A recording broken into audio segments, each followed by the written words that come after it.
Margaret met the lawyer on a Wednesday morning. She told Daniel she had a doctor's appointment. That wasn't entirely a lie.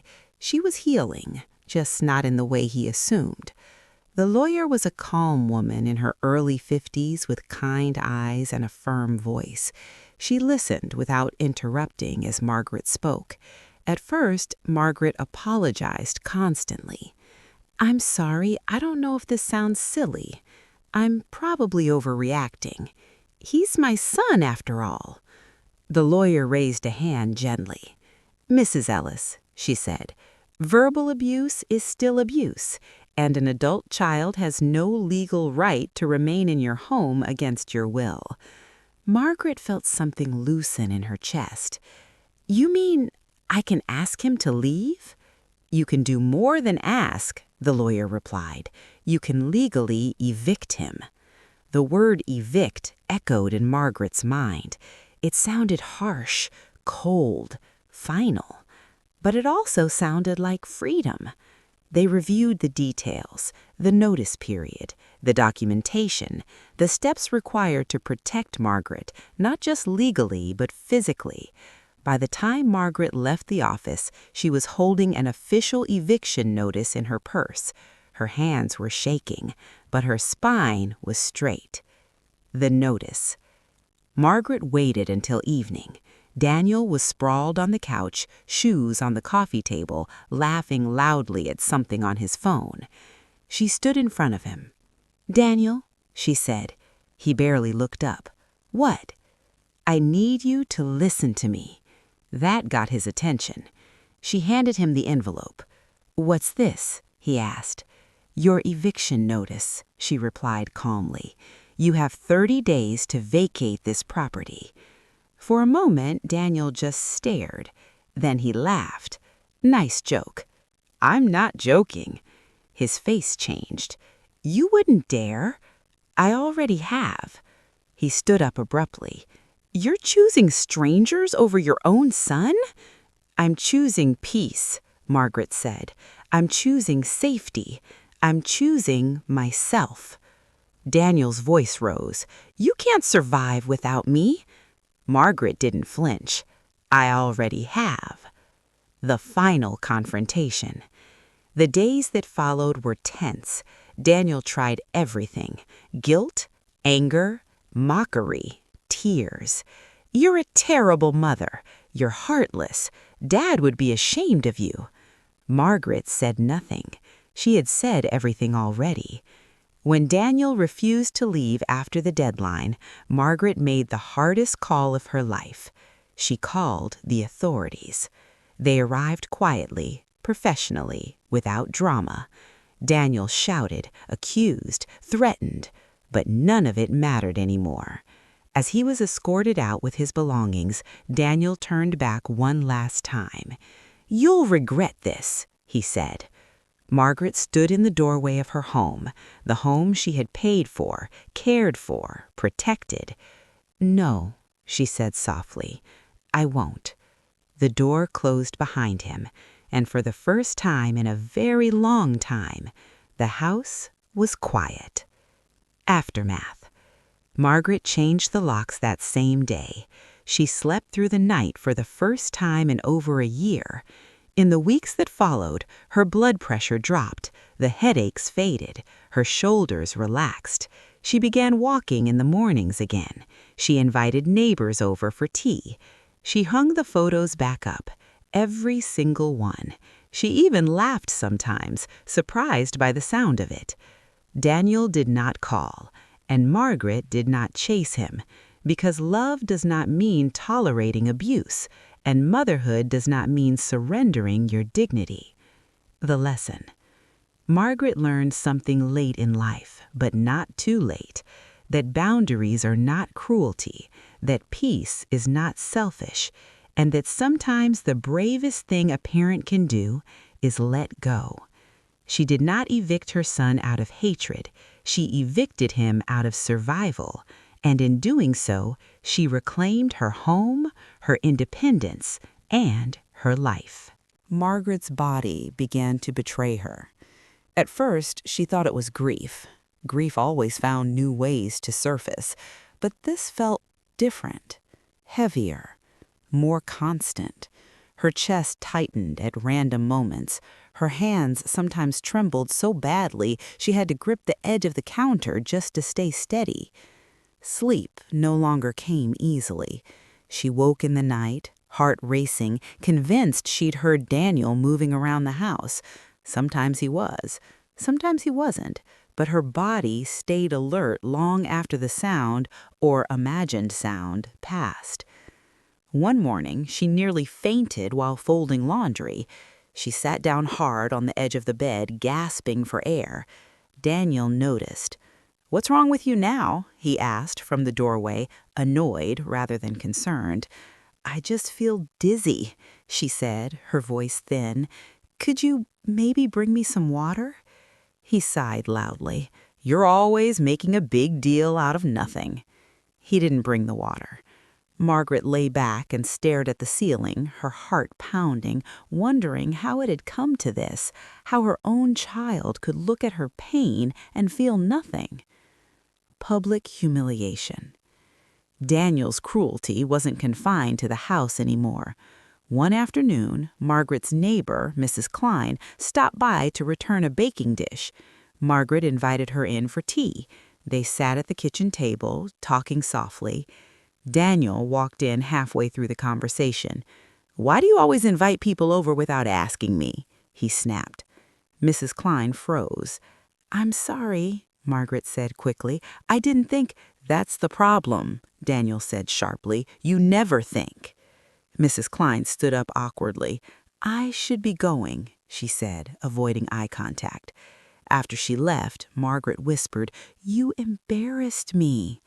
Daniel laughed. "Good. Maybe next time you'll learn." That night, Margaret stared at herself in the bathroom mirror for a long time. The woman looking back at her seemed smaller, older. Her shoulders were permanently hunched as if bracing for impact. She barely recognized herself. Crossing the line. The breaking point came in a cold evening in November. Margaret had asked Daniel, carefully, nervously, if he could help cover the electric bill. Just a portion, just something. He exploded. "I am sick of you," he shouted, slamming his fist against the wall. "All you do is complain. You think money grows on trees? You're the one with the savings." "You're living off your father's life insurance," Margaret said before she could stop herself. Her voice shook, but the words were true. Daniel stepped toward her. Too close. "I should be grateful I'm even here," he hissed. "If I leave, you'll die alone in this house." Margaret's knees nearly buckled. In that moment, something in her mind cleared. This was no longer just disrespect. This was abuse. She locked herself in her bedroom that night and cried into her pillow, not just for herself, but for the son she realized she no longer knew. The doctor's warning. 2 days later, Margaret collapsed at the grocery store. It wasn't dramatic, no screaming, no sirens at first, just a sudden dizziness, then darkness. She woke up in a hospital bed with a blood pressure cuff squeezing her arm and a nurse calling her name. The doctor was calm, but firm. "Your blood pressure is dangerously high. Are you under a lot of stress?" Margaret hesitated. Then she nodded. He leaned closer. "You need to remove whatever is causing that stress immediately, or the next episode could be much worse." Daniel didn't visit. He sent a text. "Let me know when you're discharged." No question mark, no concern. Margaret stared at the message for a long time. Then she deleted it. A quiet decision. That night in the hospital, Margaret didn't sleep. Instead, she thought about Harold, about the home they built, about how much of herself she had given away to her husband, to her son, to everyone else, and how little was left. The next morning, before she was discharged, she asked the nurse a question. "Do you know how someone finds a lawyer?" The nurse smiled gently. "Yes," she said, "I do." Margaret wrote the name down on a small slip of paper and Margaret began to notice something unsettling. She was afraid. Not of strangers, not of the outside world. She was afraid of her own son. It started with small things, tiny changes in her behavior she barely recognized at first. She lowered the volume on the television before Daniel woke up. She stopped making phone calls in the living room.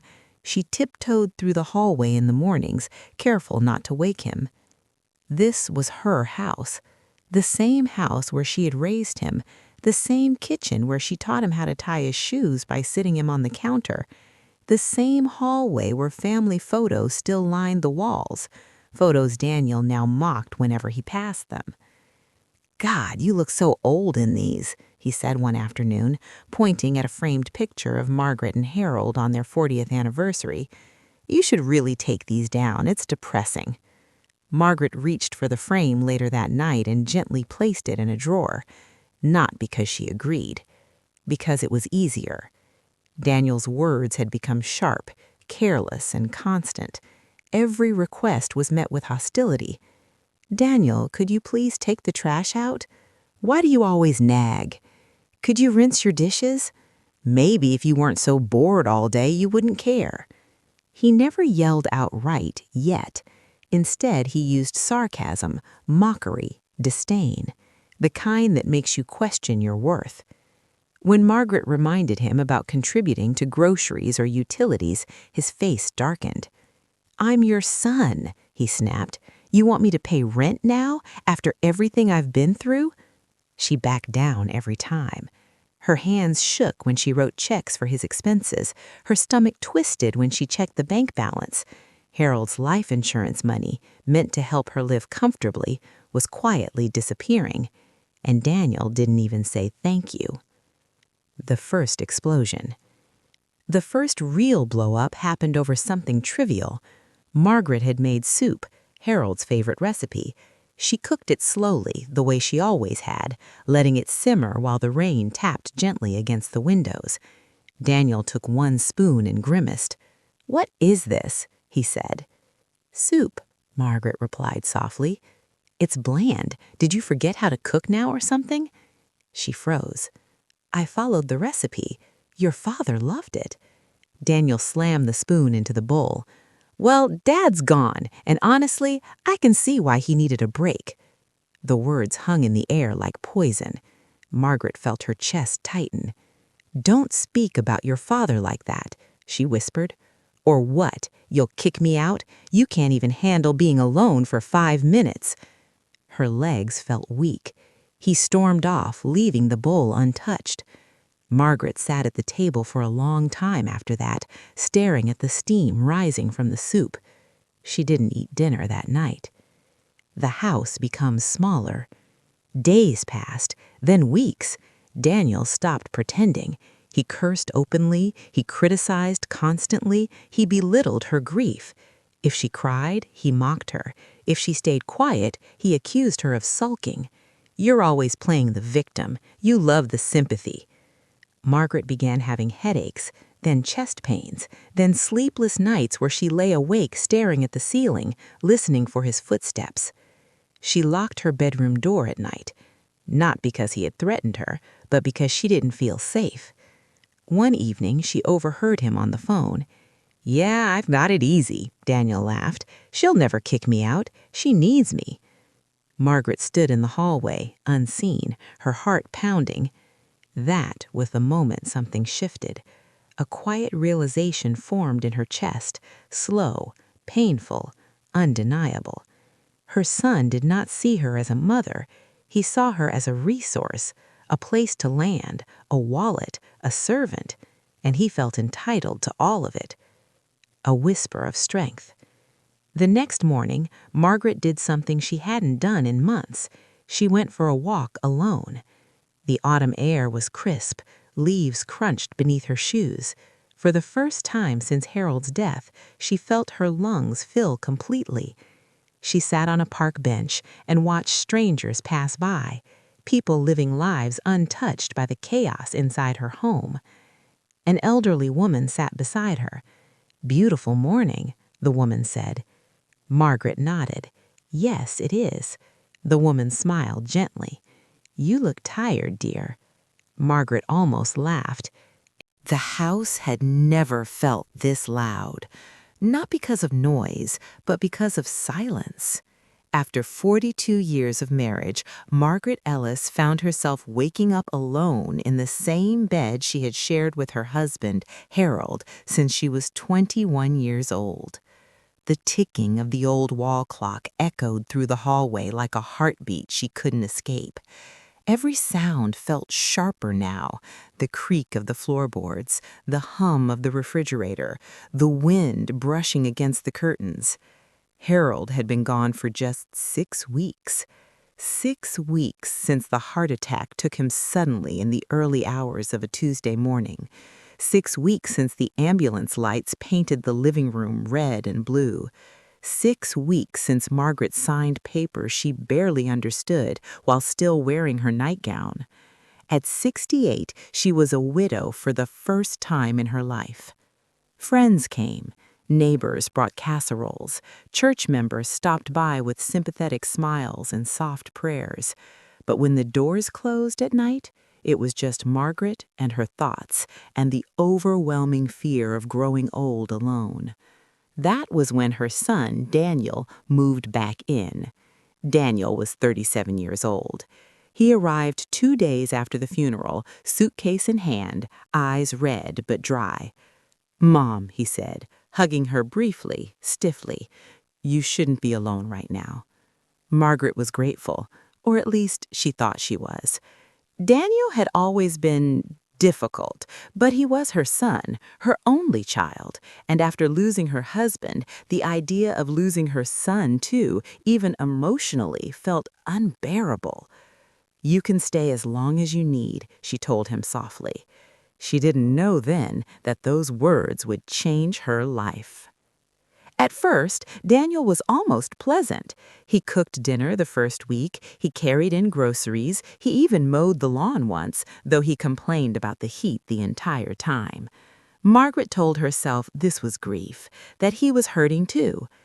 Daniel had been unemployed for nearly 3 years. He always had an excuse. The job market was bad, his last boss was unfair, companies didn't appreciate his potential. Margaret and Harold had helped him countless times: rent money, car repairs, phone bills. Harold used to say, "We're not helping him anymore, we're enabling him." Margaret used to argue back. "He just needs time," she'd say. "He'll find his way." But Harold wasn't there anymore, and Daniel knew it. By the 3rd week, the dishes stopped getting washed. The trash piled up. Daniel slept until noon, stayed up all night playing games on his laptop, shouting into a headset to strangers online. Margaret cooked, cleaned, paid the bills. When she gently suggested he look for work, Daniel scoffed. "Seriously, Mom? Dad's barely cold in the ground." She apologized immediately. The guilt worked, just like it always had. But something else began to change: Daniel's tone, his patience, his respect. He criticized the food, he complained about the house, he mocked her routines. "Why do you watch the news all day? Do you really need all these stupid little decorations? You're so dramatic, Mom. No wonder Dad was stressed." That last comment cut deeper than any knife. Margaret stared at him across the dinner table, her hands trembling. "What did you say?" she asked quietly. Daniel rolled his eyes. "Relax, I'm just saying." Just saying. Harold had never spoken to her that way, not once in 4 decades. That night, Margaret cried herself to sleep, and Daniel turned the TV up louder.